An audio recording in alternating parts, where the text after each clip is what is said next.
To change the screen lock method in OnePlus 15, first of all, we'll need to launch our settings. Next step is to look for the security and privacy, enter it, and now navigate to device unlock. From here, select the screen lock, provide it with your password, and then you can choose between three different password methods. There's a numeric, alphanumeric, and pattern. So choose whichever one you like, enter your original password, and then a new password.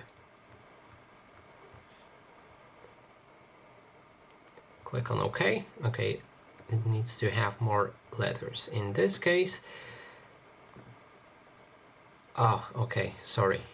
A 1, 2, 3, 4, 5, 6. Let's go with that. And again, A 1, 2, 3, 4, 5, 6. Done. And our new password is created. So that is basically everything. Thanks so much for watching, and if you like this video, please consider subscribing.